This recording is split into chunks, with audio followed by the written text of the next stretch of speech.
Okay, first of all, let me say this first, okay? I do not understand the film. I do not understand it. I don't understand what this movie is about.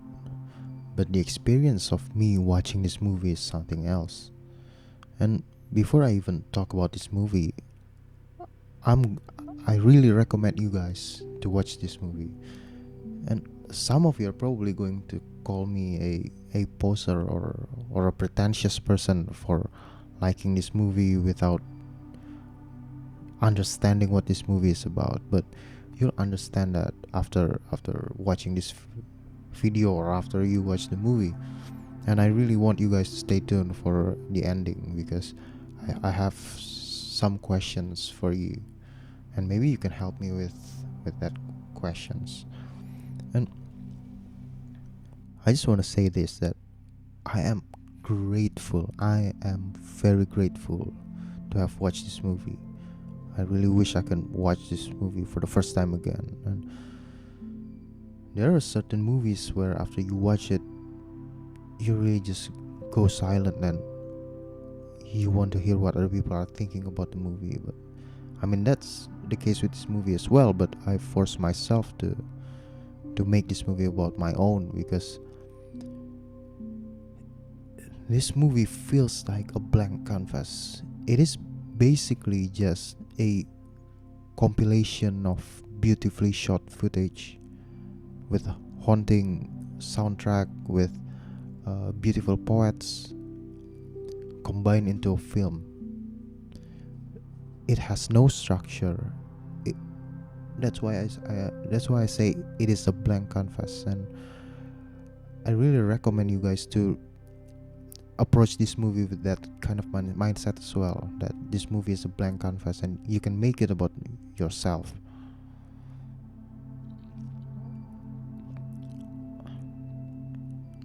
So the movie that I'm talking about in today's video is called Mirror by Tarkovsky. It was released in 1975.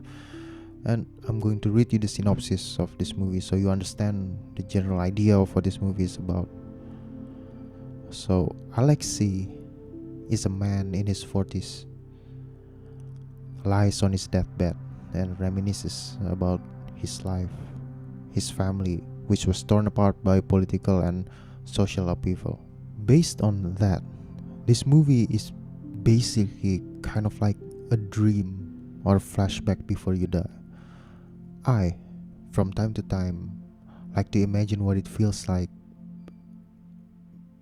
just the moment before you die. You know, that transition period from being alive to death. Like, death itself does not really scare me, but dying does. Because maybe after you die, you are not here anymore. Your business is done in this world, and you are done.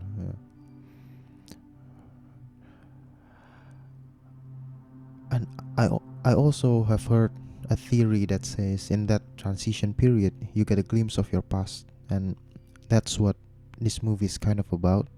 But it's more than that, because you get a glimpse of Alex's mother's life as well, his son as well. Like, it's not just about Alex's past.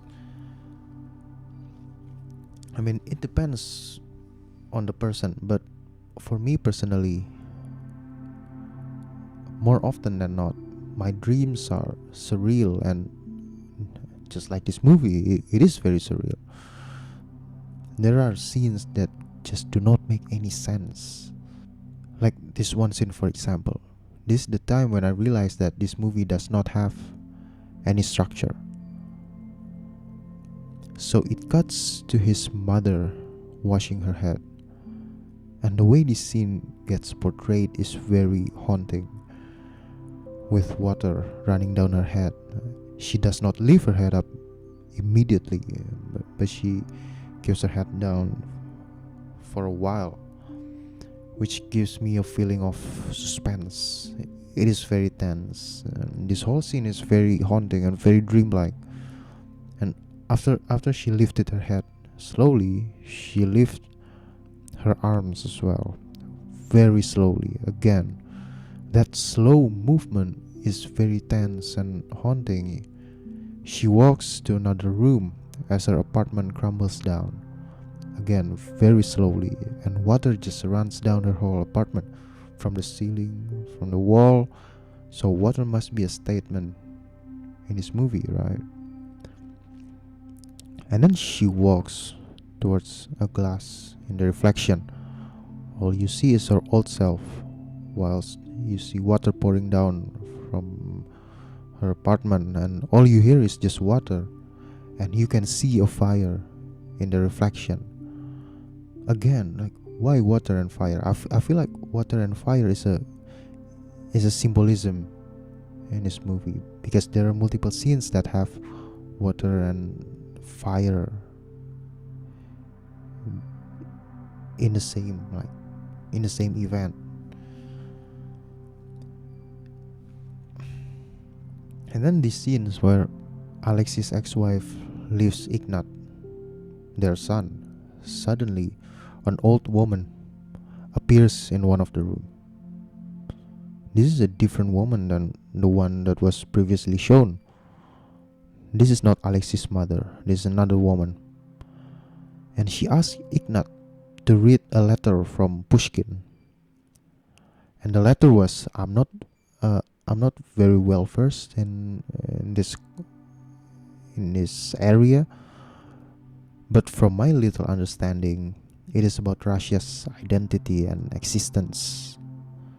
The fact that the separation of churches made Russia excluded from Europe. Russia became an alien to the Christian world and more. And suddenly, the doorbell rings and Ignat opens the door. And it is a random woman who got the wrong address. So Ignat closed the door. And then Ignat goes back to the room that he was in before. And the woman had disappeared. And then the camera just zooms in very slowly towards the table, and you can see like a mark from like her cup, because her cup was hot, and you can see a hit mark. And then the hit mark just slowly disappears. Like it suggests that the woman was really there and she had just recently left. And then there is this beautiful scene as well, where there's a woman, possibly Alexis' mother, just floats in the air above her bed. Like, my God, I got goosebumps. Like, I got goosebumps right now. It is very haunting. Like, I am 100% sure that this scene is a significant scene of the film, and Tarkovsky is trying to tell you something with this scene. I'm not really sure about that. So yeah, this is me editing the video, and I just watched this trailer by Tarkovsky. It's called The Sacrifice, and I saw a woman floating. So maybe it is just Tarkovsky thing. I don't know. This like Mirror is my first Tarkovsky movie I ever watched. So, but you can sense that this scene is very significant. It must be a crucial part of the film. It is a very short scene, but with the way the scenes plays out, it is like it is holding you down to your chair, and time becomes still, and you just stare in awe at the scene. It feels like a long scene. The ending, man. You see 3 stages of Alexis' mother's life. When she was young, with her husband deciding that she prefer to have a boy or a girl, and then her mother phase after having 2 kids, and her old self, the one that you saw in the reflection scene. All of that merging in one scene. That those 3 stages of life, making time becomes irrelevant. And then the camera just slowly pans out, suggesting that you are slowly getting out of this dream. Like, what a way to send off the film. It will leave you quiet. Like, trust me, it will leave you quiet. You like you are going to ponder what you have just witnessed. There's no way you are getting up to even pee, even though you really need to pee. I don't understand the movie. I don't think I will. I don't think I want to.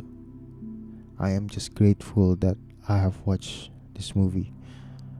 And let's talk about this movie and my thoughts, especially after watching the ending. I always think like this, right? What makes this life valuable is time, whether you like it or not. The fact that we all have this invincible deadline is what makes life worth living.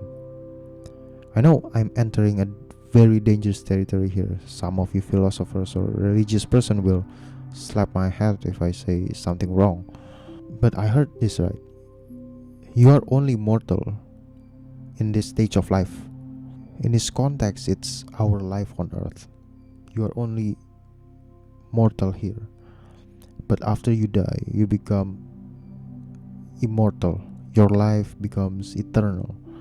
If we did good enough on earth, we will go to heaven and we will live there in heaven eternally. We will have everything we want granted by God instantly. But if you did terribly on earth, you will live eternally in hell, being punished with no end, every day, every time. I know it is said very clearly in that religion that the human brain will never be able to comprehend all of this. Never. But I can't help to think about this. Uh, what's the point? If you get everything you want instantly and you will live like that eternally, what's the point? Uh, isn't what makes our life great, or at least myself great, my life great? I don't want to speak for everybody here.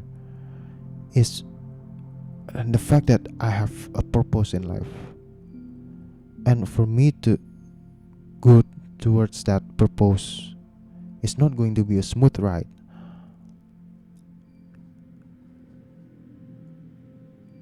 Like, there are always hurdles in my life, and that's why I live, because I have to overcome those hurdles.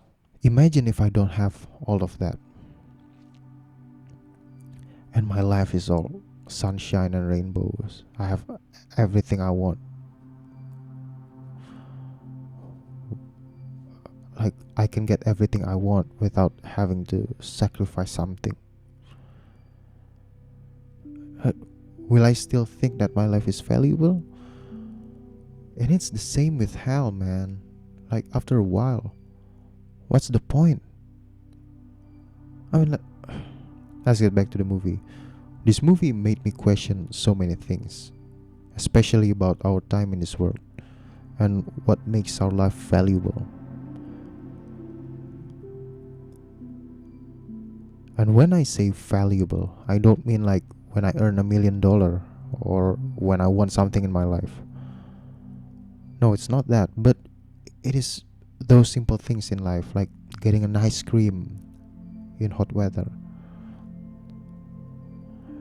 Those simple things matter. And when I'm in a place where time is irrelevant, or I'm heading towards a place where time is irrelevant,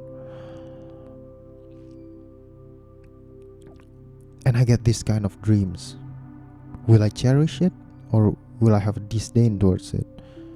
Or maybe another question is that, how would I feel when I am in that place or heading towards that place and I get a glimpse of what my mother's life was like, or what my father's life was like, or everyone's life was like?